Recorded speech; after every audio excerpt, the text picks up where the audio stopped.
Hablamos de Afganistán, hablamos de un año del regreso del talibán al poder y hablamos de una situación que en términos humanitarios, políticos y en términos de derechos humanos es alarmante.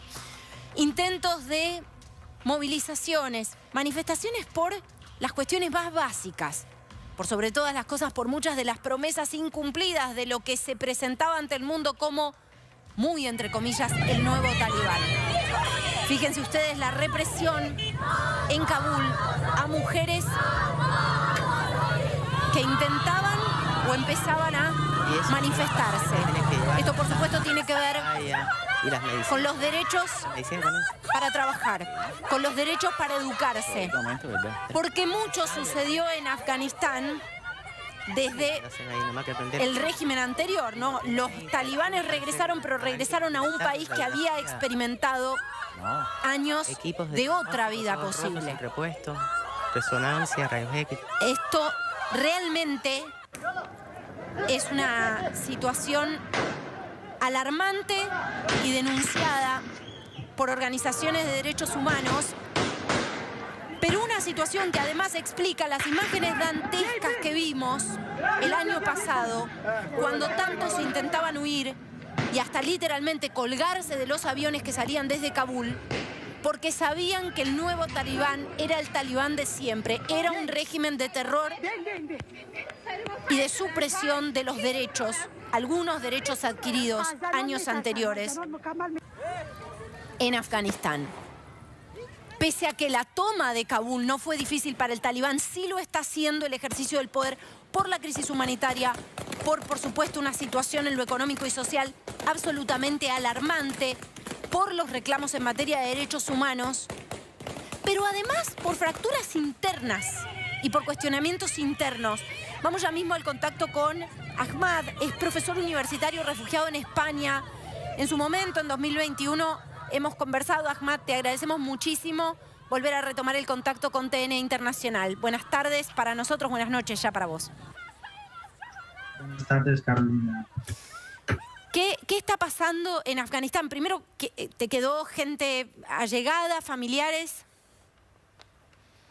Todavía tengo gente, como diga, mi familia que siguen quedando ahí en Afganistán, mis padres, mis hermanos, que quedan ahí en Afganistán todavía, pero no en Kabul, en otra provincia que se llama Badakhshan. ¿Qué está pasando ahora allí? Bueno, la última noticia, ya como lo hemos visto en la pantalla, es la noticia de hoy que un grupo de mujeres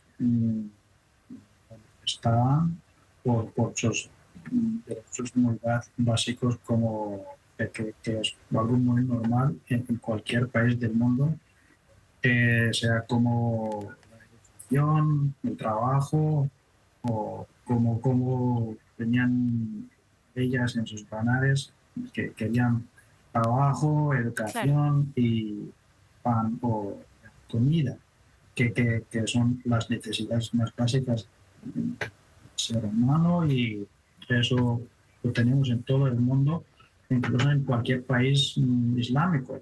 Creo que el gobierno de los talibanes es el único que todavía en este gobierno las chicas mayores del sexto grado no pueden ir a las escuelas por la decisión del gobierno.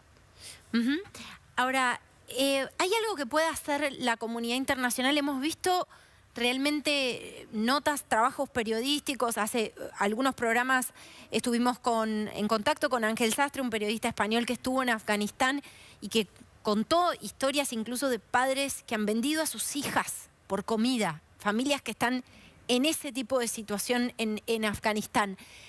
¿Hay algo que pueda hacer la comunidad internacional? Porque parece que desde la toma de Kabul por parte del talibán, el regreso del talibán, de alguna manera quedaron solos, ¿no? Quedaron aislados, el pueblo afgano. Pero hay una cosa, que la gente ya ha perdido su confianza, especialmente en Afganistán y casi en todo el mundo, yo creo.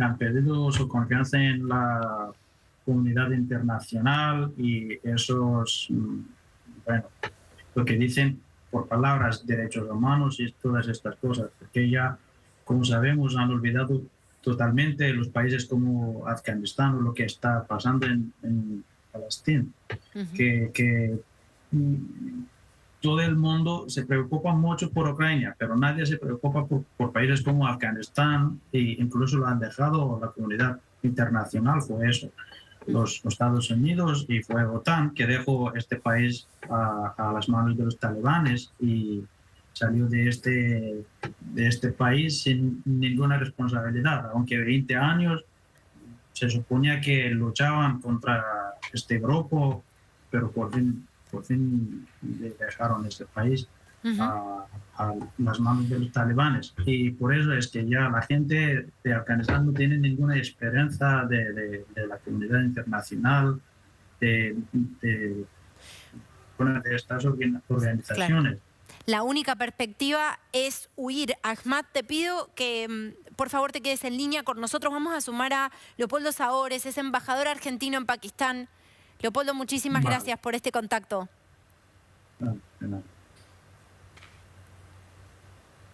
¿Nos escucha, Leopoldo? ¿Qué tal? Sí. Carolina, buenas tardes, un gusto. ¿Cómo están ustedes? Bien, estamos teniendo No algunos los escucho. problemas. ¿Ustedes me escuchan? Sí, lo escuchamos, estamos con un poco de delay. ¿Se escucha? Sí. Sí, ahí lo escuchamos. ¿Ahí se escucha mejor? Sí, ahí lo escuchamos mejor.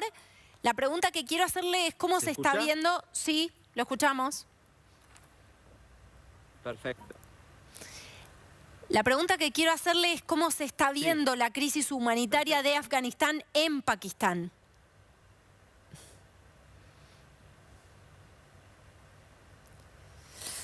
Bueno, realmente estamos muy mal de conexión con Leopoldo. Vamos a tratar de restablecer la comunicación con el embajador argentino en Pakistán. Volvemos al contacto con Ahmad, profesor universitario refugiado en España. Ahmad, estuvimos en contacto, como lo decía en la introducción, el año pasado, 2021, cuando vos tenías que exiliarte, irte de tu país. Recordanos tu historia, ¿por qué te fuiste? Sí, por supuesto, es que yo no veía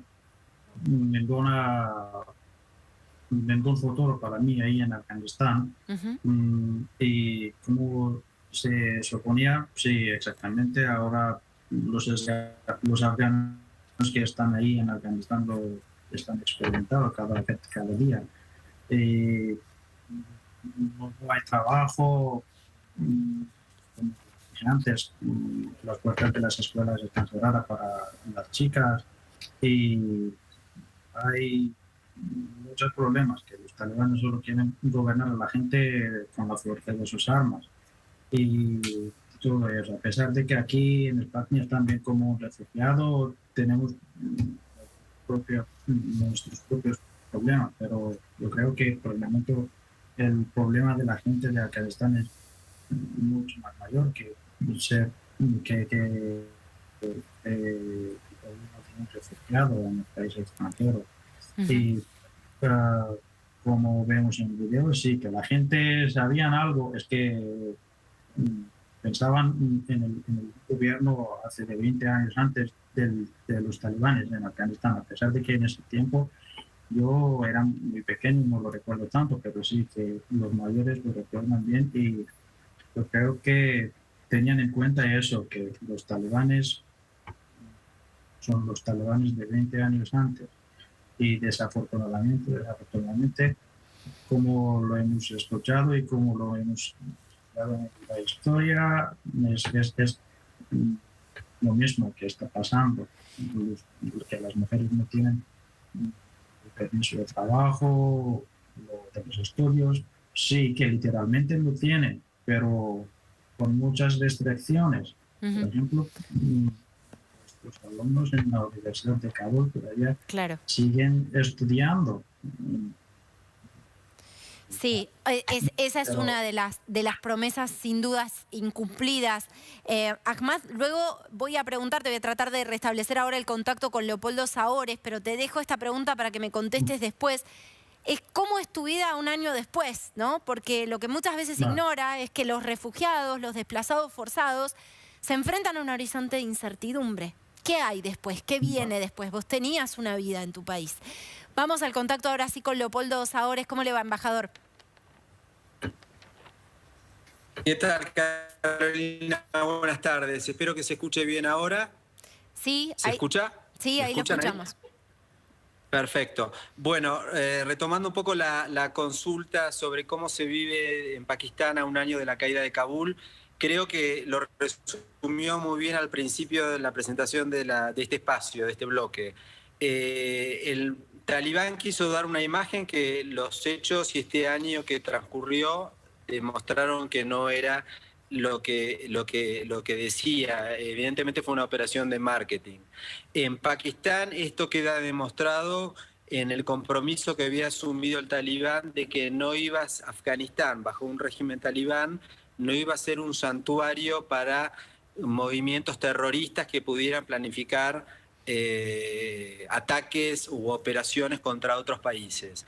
Y esto se está viendo en Pakistán porque hay una célula del talibán, que es la célula del talibán Pakistán, muy activo, muy presente en la frontera pakistaní y afgana, y lejos de haber cesado su actividad, está en un increyendo de atentados, de movimientos de desestabilización, y el régimen talibán, que se pensó que en un momento iba a poder ser un artífice. ¿Me están escuchando? Sí, te escuchamos perfecta. Carolina. Sí, lo escuchamos perfecto. Se cortó. Ah, ¿se escucha? Ok. Perfecto. Como decía, en un principio se pensaba que el talibán iba a poder de alguna manera ser mediador con este movimiento talibán pakistaní para poder lograr que depusiera las armas, que cesaran las hostilidades, y lamentablemente no está ocurriendo eso. Al contrario, hay células y principales activistas de este movimiento terrorista que están del lado afgano y tienen refugio. Murió. Y esto quedó demostrado. El hecho de que el talibán no garantiza que Afganistán no sea un refugio para terroristas quedó claramente demostrado con la muerte del líder de Al-Qaeda hace pocas semanas. Y por otro lado, el talibán no ha podido garantizar la seguridad como era una de las promesas con las que se presentó en agosto del año pasado, porque el ISIS claramente es una amenaza y un desafío que no puede controlar.